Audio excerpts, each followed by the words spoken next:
Good afternoon, friends, and welcome to the third group of films in our Forest Film Festival, April in Paris. Today's movie is Woody Allen's Midnight in Paris from 2011, with an ensemble cast featuring Owen Wilson, Rachel McAdams, and Marion Cotillard.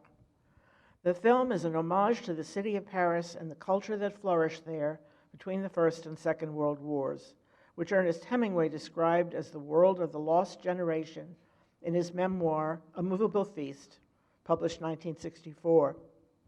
The film is a fantasy about a magical trip to another time, with numerous references to the lives of the artists of the period. It is considered Woody Allen's best film of the 21st century and is his most commercially successful one, earning $154 million worldwide on a budget of only $17 million. The film was also a critical success and was nominated for 4 Oscars for Best Original Screenplay, Best Picture, Best Director, and Best Art Direction, and won the Oscar and a Golden Globe for Best Original Screenplay. Woody Allen is well known as a prolific writer, director, actor, and producer, active for over 60 years. He was born Alan Stewart Konigsberg in 1935 and grew up in Brooklyn, graduating from Midwood High School in 1953. I, too, am a graduate of Midwood High School, graduating in 1955, and I like to think we may have crossed paths in the hallways. After high school, he enrolled at New York University to study film and communications, but dropped out after 2 years when he flunked a course called Motion Picture Production. For several years thereafter, he did stand-up comedy, wrote jokes for numerous TV shows and plays for the New York stage, and soon returned to filmmaking. Allen often starred in the films he was creating, using the persona he had developed as a stand-up comic. He has said he was influenced by comics like Bob Hope, Charlie Chaplin, Mort Sahl, W.C. Fields, and Groucho Marx, and by the filmmakers Ernest Lubitsch and Ingmar Bergman. Over the course of his career, he directed 49 films and accrued 53 Oscar nominations with 17 wins and 47 Golden Globe nominations with 9 wins. Plot summary. Gil Pender, Owen Wilson, a successful though restless and unfulfilled Hollywood screenwriter, arrives in Paris with his beautiful but mercenary fiancée, Inez, played by Rachel McAdams, to enjoy a brief vacation.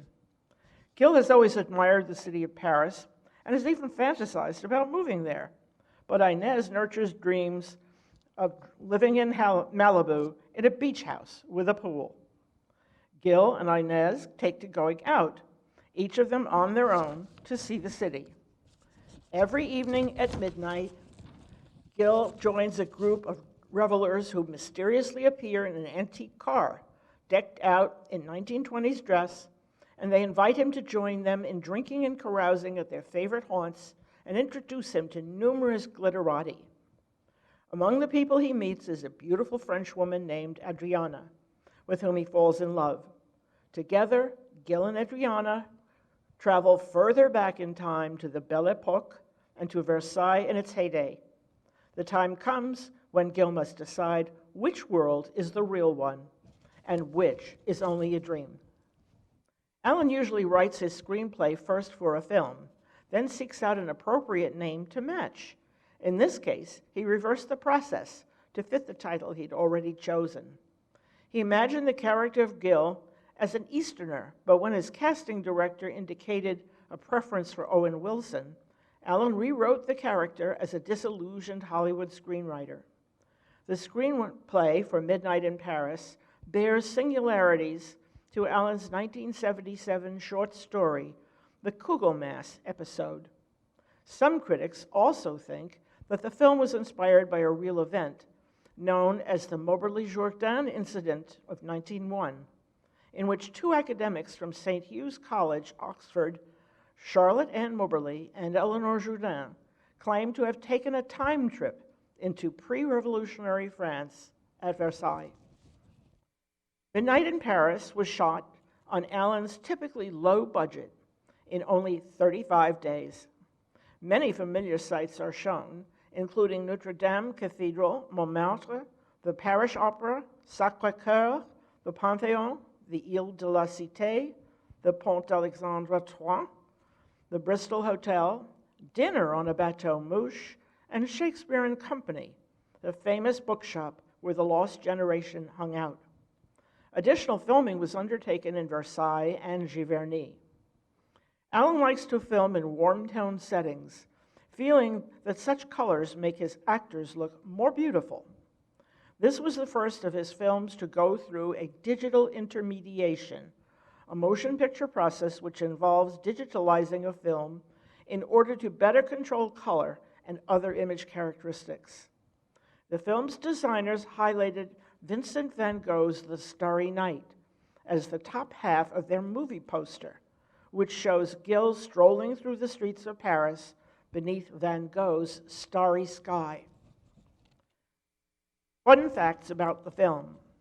Carla Bruni, who plays the tour guide at the Rodin Museum, was the First Lady of France and the wife of the French President Nicolas Sarkozy at the time of filming. She is correct when she contradicts Paul, stating that Camille Claudel was indeed Rodin's mistress and not his wife. Corey Stoll, who plays Hemingway, says his lines in terse Hemingway literary style.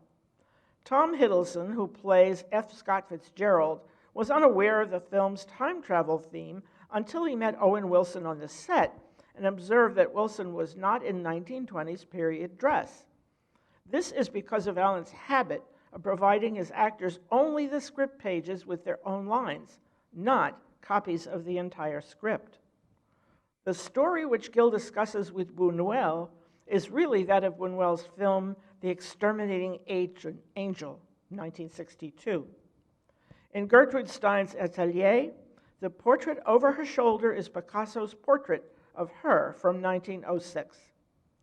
Rachel McAdams and Michael Sheen have a brief affair during the film. They were actually romantically involved while filming this movie. The painting of Adriana is Picasso's La Baigneuse, The Bather, painted in 1928. Allen had explored the theme of time travel before in Sleeper, 1978, but the protagonist in that film traveled forward, not backward in time. Gil says that Fitzgerald explains cognitive dissonance to him. Fitzgerald said that the test of a first-rate intelligence is the ability to hold two opposing things in mind at the same time and still retain the ability to function. Allen encouraged actors to improvise after they completed lines from his screenplay. This led Gil to misspeak when talking to Dolly and his friends. Gil says he's from the 2000th millennium, obviously meaning to say the 2000s or the 21st century. Things to look for: soft, warm, cinematic colors. See how many famous people you can find. Listen for jazz tunes in the background. Allen is a long-time jazz enthusiast. Watch for the portrait of Gertrude Stein and La Baigneuse. Wonderful antique cars and period costumes. Listen for Hemingway's stylized speech and look for the many important tourist locations mentioned above. Now settle in and enjoy Midnight in Paris. Remember that it may take a few minutes for the film to roll.